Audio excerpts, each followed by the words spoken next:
G'day, welcome back to the channel and thank you for joining me. So today a little bit of a sneak peek. I've been busy working on bits for this, as you can see. Lots of prototyping, lots of iterations. I've still got more to do. This is a diff armor prototype, but it's not meant to be in PLA. But that will all come up in a video to follow soon once I've got them all done. For now, I just thought I'd tease you a little bit with some of the winch testing videos. So let's get into it and yeah, enjoy. So I figure I might as well join you for this one. Now, here we are. This is what happens when you don't use a winch. And this is actually taken from the failed attempt. The first winch spool that I printed off, its top plate or cone piece, when we have a close look at it you'll see, was too thin. Anyway, I'll fast forward to when I've got that set up and you can see what happened. So you can see I'm just tensioning the line there. Now I actually stuffed this up. Doing this one-handed is quite difficult. I've got the winch operating on a basically, forward nothing and reverse setup at full power, and I just sort of cocked up the throttle there, and yeah, you can see what happened. Now I think that probably damaged it. You can see it's quite powerful. It actually pulls it forward without it being. Now the winch is broken. Without it, spinning the wheels. Now the vehicle itself is set up so that you have full braking power unless you command the wheels to be spun, and so I've got to time those together. Anyway, that was that braking, and here I am realizing there's the bit, the broken bit. Now let's hop forward to when I replaced it and actually working. Right, so here I am the next day, and I'm back with a thicker spool, and as you can see, if I get the timing of the winch activation and the throttle control correct, up she goes.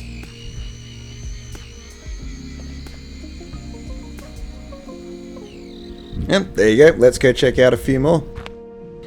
Okay, here I was. I couldn't get over this lump. I kept falling back down into this position. As I come out here, you'll see I try to get the wheels on the high spot. But there's just not enough grip down there. And if I bring it across, it's just going to go bloop back down there. Same thing, just getting pushed across by the geometry of the hill. So, get the winch out. And there you can see it's spool out. It's I think I'm going to extend the cable I've got on it actually. It's got, I think it's just under 2 meters, but I think I can put a bit more, and that'll be handy, especially for using it with a pulley block. Anyway, here we just need a very small pull just to get over the hump. Now let's just quickly have a look at how I've got the line set up. Now this is kind of suboptimal, but I think I'm going to change that in the future, so stay tuned for the video coming out. And here I probably didn't need to use the winch, but just sort of kept it there for a bit of practice. Get used to it.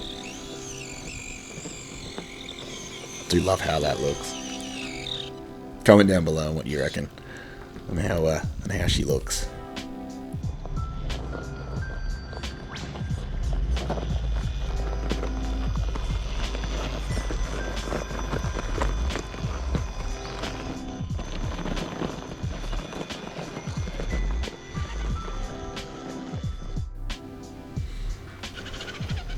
Alrighty, so here we are on the other side. And as you can see, it's not got enough grip to get up that hill. It's not gonna do it. No sorry, bub. Well, we have a solution for this now. And it's not speed. Or power. Well, it kind of is power, in a way. I guess, I always find winches. When I go out in the truck and I have to winch, I feel like I'm applying a lot of mechanical force to something. And, well, you are. Winching can be very dangerous in real life. This scale, it's great. You can muck around and be a bit more stupid than you normally would. And in fact, I have this winch does lift the weight of this truck with this battery setup in it, but very slowly. And that's why I think a pulley setup with a block and is going to be much better. Anyway, we'll skip forward and up we go. And if you are curious as to what having a pulley in the winch system does there, it's halving the length and doubling the power. Oh, also half speed. Now back to what I was talking about doing things that you wouldn't do normally with your winch in your truck. This is one of them.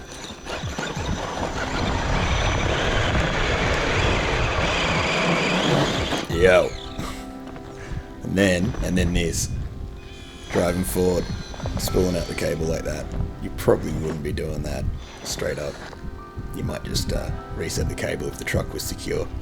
Now here's a close look at the winch setup there. You can see I can quickly adjust the spooling action if it changes for some reason, just on the right there like that.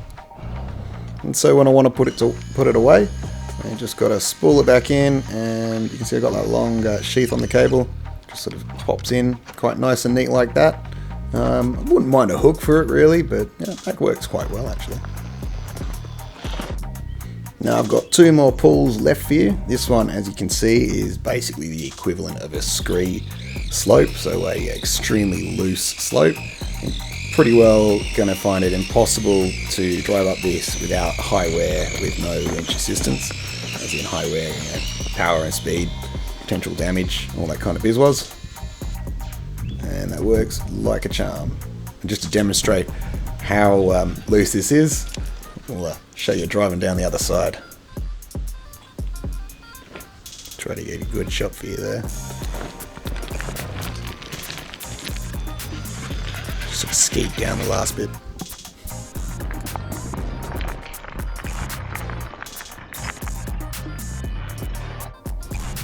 And here we are in what is a rather deep ditch. Now it's quite vertical. That level there with the water's flowing is pretty flat.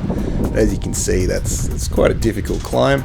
There's a nice root to grab on at the top. So let's see if we can lower ourselves off. Alrighty, here we go. This is like one of those moments I really want to get to that track, but I just can't find a way there. Well, now you can. Anyway is your way. Yep, down she goes, and well, might as well go straight back up.